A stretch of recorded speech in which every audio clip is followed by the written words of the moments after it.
दोस्तों, आज हम आए हैं देसाई ब्रदर्स की यहाँ पर, जो कि नरे में पुणे में बहुत ही होलसेल ऐसा शॉप है। यहाँ पर उनका ग्रॉसरी का बहुत ही अच्छी तरह से यहाँ पर ये बिजनेस करते हैं। तो आज हम उनसे ही जानते हैं कि ये बिजनेस कैसा करना है, क्या करना है, कितना प्रॉफिट रहता है, कौन कौन सी बातें हमें ध्यान में रखनी चाहिए। तो नमस्कार सर। नमस्कार। थोड़ा सा आपका परिचय दीजिए हमारे दर्शकों को। मेरा नाम दीपक देसाई है, मैं गुजरात से हूँ और पुणे में बिजनेस करते कम मेरे को 3 साल हो गए, कम से कम 3 साल हुआ। 2 साल तक सर्विस किया मार्केट में। अच्छा, अपने जो दर्शक हैं, जो आपको देख रहे हैं, लाइव देख रहे हैं, तो उनको अपना बिजनेस ये करना है, ठीक है। तो लोकेशन कैसा होना चाहिए शॉप डालने के लिए या ग्रोसरी शॉप होलसेल के लिए, कैसा आप बताते हो? ज़्यादातर किराना में तो भीड़ भाड़ वाला इलाका जरूरी है। समझो जिधर भीड़ भाड़ ज़्यादा रहती है सब पब्लिक उधर आता हो।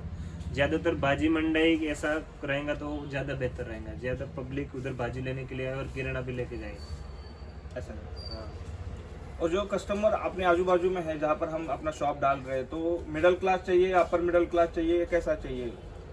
मिडिल क्लास के पब्लिक किराना के लिए ज़्यादा बेहतर रहती है अपनी शॉप के लिए। शॉप के लिए। और कैसा रहता है, ज़्यादा एफ पब्लिक रहा तो फिर वो मॉल वगैरह या ऑनलाइन ही खरीदी कर रहे हैं। अच्छा, मतलब इनका कहना है कि जो मिडिल क्लास पब्लिक जहाँ पर ज़्यादा होगी वहाँ पर हमें अपना शॉप डालना चाहिए, वो लोकेशन हमें चूज करना चाहिए।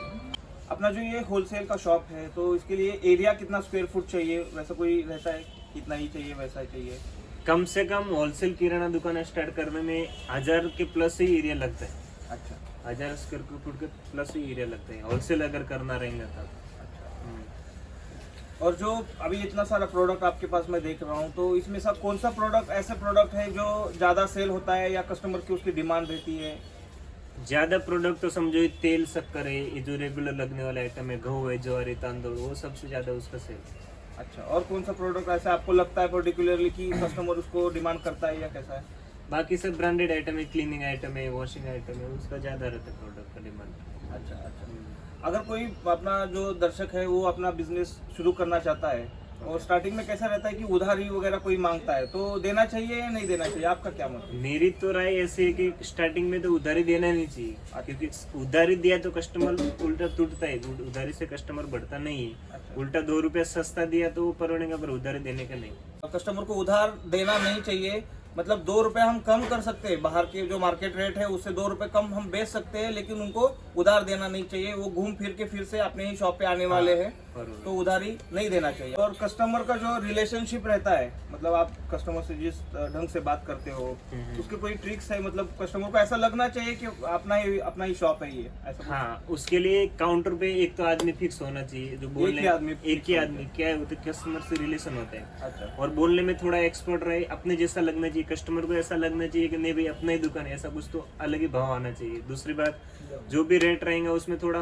कस्टमर को 1-2 रुपए कम करके दिया तो कस्टमर को नहीं लगता है कि नहीं भाई इधर अच्छा रेट लगाते, कम करके देता है। और क्वालिटी बेहतर देना जरूरी है। अच्छा, मतलब जितना भी कस्टमर आता है तो सबको एक ही रेट रहता है या कम ज्यादा करते हो? या नहीं, customer हमारे देखते हो? इधर तो सिस्टम है कि फिक्स ही रेट रखते हैं। फिक्स रेट बोलो तो क्वालिटी जो है उस हिसाब से फिक्स ही रेट रखते हैं। तो कस्टमर को कैसा है, हमारे पे ऐसा विश्वास है कि नहीं भाई इधर अपने को अच्छे रेट से मिलेंगे। और जो हम शॉप अभी 1000 स्क्वायर फुट के लगभग हम लेना चाहते हैं, तो उसका रेंट कितना रहना चाहिए? मतलब मार्जिन रहना चाहिए या प्रॉफिट में अपना शॉप जाना चाहिए? आपको क्या लगता है? जो एरिया वाइज डिपेंड है। समझो ज्यादा कस्टमर है और ऐसा एरिया रहा तो उधर 50 प्लस भी रेंट चल सकता है, ऐसा कुछ नहीं। मतलब 50,000 के ऊपर भी रेंट हाँ चलेगा, परोड़ता है। किराना में ज्यादा 80,000 तक हो भी तो भी परोड़ेगा, पर एरिया ऐसा उस हिसाब का होना चाहिए। अच्छा। और जो प्रोडक्ट है, जैसे कि पैकिंग आइटम आया है या लूज आइटम है, तो उसमें जो मार्जिन है वो कैसे रहता है? कितना मार्जिन रहता है? अभी ब्रांडेड जो आइटम है उसमें से 10-12 या 15% ज्यादा से ज्यादा मार्जिन है, उससे ज्यादा तो है नहीं। और लूज जो आइटम है उसमें मार्जिन अच्छा है, 20-25% मार्जिन है। मतलब ओवरऑल 15-20% ओवरऑल किराना में 15 या 16% मार्जिन है। मार्जिन रहता ही है। हाँ, ठीक रहता है। अगर शुरुआती में है कोई बंदा अपना ये बिजनेस शुरू करना चाहता है, तो कितना इन्वेस्टमेंट उसे करना पड़ेगा या कितना स्टॉक रहना चाहिए? ऐसा कुछ है कि ये प्रोडक्ट इतना ही लेना है, ये प्रोडक्ट इतना ही लेना है, ऐसा कुछ है क्या आप बताना चाहोगे? हाँ, अभी समझो मेरे जैसा इतना बड़ा करना है तो कम से कम 15 प्लस का इन्वेस्टमेंट लगेगा। अभी आपका तो होलसेल शॉप होलसेल है और मेरा कैसा है, मार्केट में भी समझो पहचान है उधर, तो उधर से क्रेडिट भी आ जाते हैं 5-6 लाख रुपए का, ऐसा कुछ नहीं। अच्छा, 15 प्लस का इन्वेस्टमेंट लगता है। और मेरे को अभी कैसा है, मालूम गिर गया है कि ये आइटम ज्यादा चलती तो वही मैं मेरे हिसाब से मंगाता हूँ। नहीं, लेकिन कोई नया है तो उसको कैसा करना चाहिए अभी? आपका जो एक्सपीरियंस है, तो उस एक्सपीरियंस के हिसाब से आपको क्या करना है? ज्यादा तो अभी रनिंग आइटम ही लेना चाहिए, समझो चा पाउडर है, साबुन वगैरह, वही लेना चाहिए ज्यादातर। तो बाकी का ओल्ड आइटम स्टॉक करके मतलब नहीं। मतलब स्टार्टिंग में सब थोड़ा थोड़ा ही लेना चाहिए, थोड़ा ही, जो हाँ। मार्केट सर्वे आप जैसे बता रहे हो कि उसके हिसाब से वो उतना ही आइटम सिर्फ ज्यादा लेना चाहिए। ज्यादा लेना चाहिए। और कितना कामगार वगैरह अपने को लग सकते हैं इसमें, या उसका पेमेंट वगैरह है जो कैसे डिसाइड करें उसको? अभी ज्यादा बड़ा काम रहेगा तो 4-5 कामगार तो लगेंगे। अच्छा, 4 या 5 कामगार तो चाहिए कस्टमर को सर्विस अच्छी देने के लिए। और उनका पगार क्या 7-8 हजार 10 हजार तक पगार चलता है किराना। अच्छा। और कस्टमर को अपनी तरफ खींचने के लिए या उनसे बहुत ही अपनापन महसूस होने के लिए कुछ ऑफर वगैरह का ट्रिक्स आपके पास है? कैसे ऑफर दे सकते हैं या क्या कर सकते हाँ, हैं? हमारा कैसा है, अभी दुकान में मेरे तो ऑफर कोई ऐसा अवेलेबल रहता नहीं है। मैं क्या करता हूँ, ब्रांडेड आइटम से जो रहता है एमआरपी से उससे कम रेट में बेचता हूँ, थोड़ा 1-2 रुपये। तो कस्टमर को क्या लगता है इधर पे कम मिलता है, एमआरपी लगाते नहीं। और दूसरी बात, और हम आज लड़के लोग ज़्यादा रखते हैं, उनको सर्विस अच्छा देते हैं। कस्टमर आया कैसा रहता है, वो जल्दी में रहता है तो फटाफट देके मोकला करने का, वो हमारा थोड़ा सर्विस फास्ट है ऐसा। अभी लूज आइटम जो है उसमें खराब होने वाला कौन सा मटेरियल माल रहता है या प्रोडक्ट रहता है कि जो इतना मंथ ही वो टिकता है? ऐसा कौन कौन से प्रोडक्ट है उसमें? अभी जैसे कड़दाने महीना 1.5 महीने के ऊपर नहीं टिकता, उसमें फिर भूंगी लग जाता है। अच्छा, और दूसरा कोई? और दूसरा गेहूँ है, पर गेहूँ का तो इतना नहीं है, तो भी गेहूँ में भी कीड़ा लग सकता है ज्यादा महीने के ऊपर, 1.5 महीने के ऊपर रखा तो। अच्छा, मतलब लूज आइटम हम लाते हैं तो महीने के अंदर उसको बेचना ही, पूरा बेचना स्टॉक ही खत्म पड़ता है। करना पड़ता है। हाँ, चावल में कुछ नहीं होता, चावल को कितना भी रखो, चावल को कुछ फर्क नहीं होता है। हाँ। अभी चावल की इतनी सारी वैरायटी है, गेहूं की इतनी सारी वैरायटी है, तो यहाँ पर रनिंग आइटम कौन सा है या कस्टमर को अच्छा लगता है? ऐसा पुणे में आपको क्या लगता है, या ओवरऑल महाराष्ट्र में देखे या बाहर देखे तो? अभी कैसा है, मार्केट को हम जब घऊ लेने के लिए गए तो 5 क्वालिटी का घऊ देख के लाने का, एक से ऊपर एक, थोड़ा 1-2 रुपए के डिफरेंट में। तो रनिंग आइटम चलता है वो ज्यादा सो मीडियम जो रेट रहेगा वो ज्यादा चलेगा। इतनी सेल है या प्रॉफिट है, वो कितना रहता है या कैसा है? वो अपने बिजनेस के ऊपर मालूम है, जितना ज्यादा बिजनेस रहेगा उतना प्रॉफिट भी ज्यादा रहेगा। मतलब लगभग कितना होता है आपका सेल, कितना होता है मंथली सेल, कितना होता है? अभी मेरा इधर मंथली, लॉकडाउन के पहले और लॉकडाउन के बाद में ऐसा कोई डिफरेंस वहाँ पर हुआ है या क्या है, क्या बराबर है दोनों? अभी कैसे है, लॉकडाउन पहले तो 30-32 का रनिंग सेल था, 30 लाख 32 लाख महीने का। लॉकडाउन के बाद तो बहुत अभी कम ही हो गया, 20 के अंदर ही चल रहा है, 15-20 के अंदर ही। पब्लिक ये भी थोड़ा कम है अभी।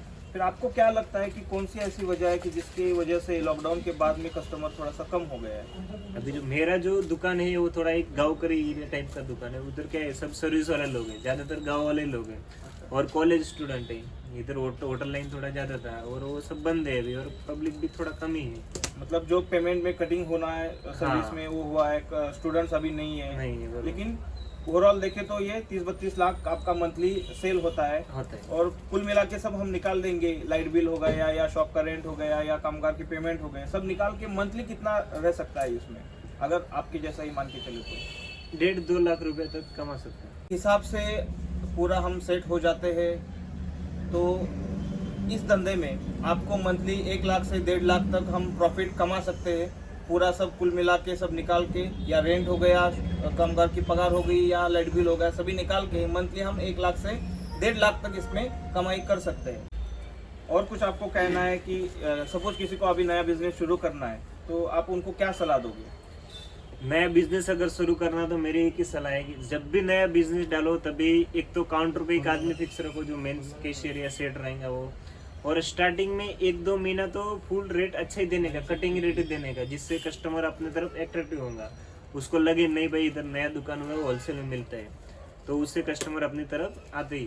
तो रेट एकदम हिसाब से रखना चाहिए स्टार्टिंग में।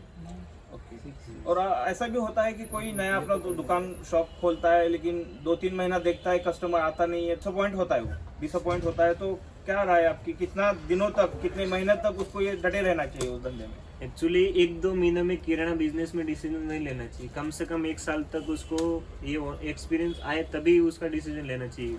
किराना बिजनेस ही ऐसा है कि 1-2 महीने में नहीं होता है कुछ सेट करने के लिए, सेटल होना है तो 5-6 महीने लगेंगे ही। 5-6 महीने से लेके 1 साल तक आपको इस धंधे में रहना ही है, प्रॉफिट हो या इक्वल हो जाए, हाँ। कुछ भी हो जाए, लेकिन 1 साल तक किराना ऐसा बिजनेस है उसमें लॉस होता ही नहीं है, प्रॉफिट में रहेगा या वो से रहेगा, पर लॉस नहीं होता है, लॉस नहीं होता है।